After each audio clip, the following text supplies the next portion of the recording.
കഴിഞ്ഞ ദിവസം നമ്മുടെ കെ സുധാകരൻ്റെ KCയെ പിന്തുണച്ചുകൊണ്ടുള്ള പോസ്റ്റ് കണ്ടപ്പോൾ ഞാൻ ഓർത്തുപോയത് നമ്മുടെ അരുൺകുമാറിൻ്റെ മുഖമാണ്. റിപ്പോർട്ടർ ചാനലിൽ, അതായത് അവസാനമായി KCയെ കെ സുധാകരൻ വിളിക്കുന്നു, ഗുഡ് ബൈ KC എന്ന് ഒരു സന്ദേശവും കൊടുത്ത് മെസ്സേജും ഇട്ട് കെ സുധാകരൻ മടങ്ങുന്നു. ഉടൻ തന്നെ പുതിയ പാർട്ടി രൂപീകരിക്കാൻ പോകുന്നു. ആ പാർട്ടി എല്ലാ അസംബ്ലി മണ്ഡലങ്ങളിലും സ്ഥാനാർത്ഥിയെ നിർത്താൻ പോകുന്നു എന്നൊക്കെയാണ് പറഞ്ഞത്.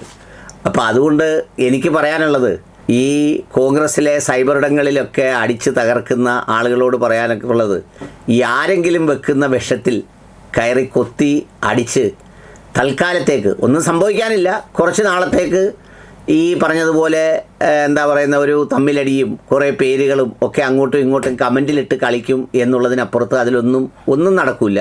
പാർട്ടി തീരുമാനിക്കുന്ന മുഖ്യമന്ത്രി ആരാണോ അയാൾ മുഖ്യമന്ത്രിയായിരിക്കും. അഭിപ്രായ വ്യത്യാസങ്ങളുണ്ടാവും.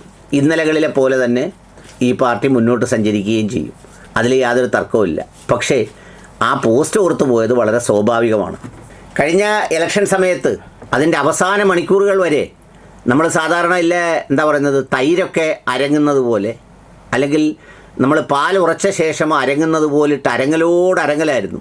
കോൺഗ്രസിനായിട്ട് മുൾമുനയിൽ നിർത്തിക്കറഞ്ഞു. സ്ഥാനാർത്ഥി പട്ടിക ഇറങ്ങിയില്ല, 24 മണിക്കൂറായില്ല, 48 മണിക്കൂറായിട്ടും ഇറങ്ങുന്നില്ല, 72 ആയിട്ടും ഇറങ്ങുന്നില്ല എന്നൊക്കെ പറഞ്ഞ് കടുത്ത സംഗതിയായിരുന്നു.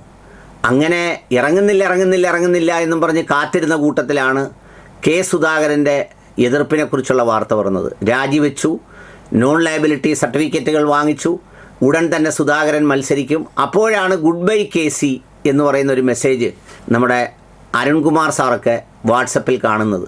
ആ ഗുഡ് ബൈ KC, എന്തായാലും ആ ഗുഡ് ബൈ KC ഇട്ടത് അവർ തമ്മിലുള്ള ഫോണിലോ വാട്സപ്പിലോ ആണെങ്കിൽ അപ്പോൾ തന്നെ അരുൺകുമാർ സാറിന് ഇത് കിട്ടുകയും അത് വലിയ സംഗതിയാവുകയും ചെയ്തു.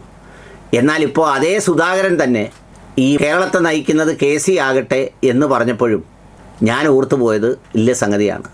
അത് വേറൊന്നും കൊണ്ടല്ല, ഇതിൻ്റെ പിന്തുണ ആര് മുഖ്യമന്ത്രി ആവുന്നില്ല എന്ന് പറയുന്നതിനപ്പുറം അതിലുള്ള ഒരു സംഗതി എന്താണെന്ന് വെച്ചാൽ, അതിൽ ഇത്രയേ ഉള്ളൂ സംഗതി. ഈ പറയുന്ന കെണിയിൽപ്പെട്ട് ഈ വരുന്ന വാർത്തകൾ കണ്ട് ഓരോന്നിലും അങ്ങോട്ടാണോ എന്നൊക്കെ പറഞ്ഞുള്ള സംഗതികൾ കണ്ട് അതിലിങ്ങനെ ആവേശം കൊണ്ട് അത് കമൻ്റ് അടിച്ചും തമ്മിലടിച്ചും ഈ കഥകളിൽ കുടുങ്ങി 10 വർഷമായി പുറത്തു നിന്ന് വട്ടം കറങ്ങിയതിൻ്റെ ആ പെരുപ്പ് ഈ അടിച്ചു തീർക്കരുത് എന്ന് മാത്രമാണ് എനിക്ക് അഭ്യർത്ഥിക്കാനുള്ളത്.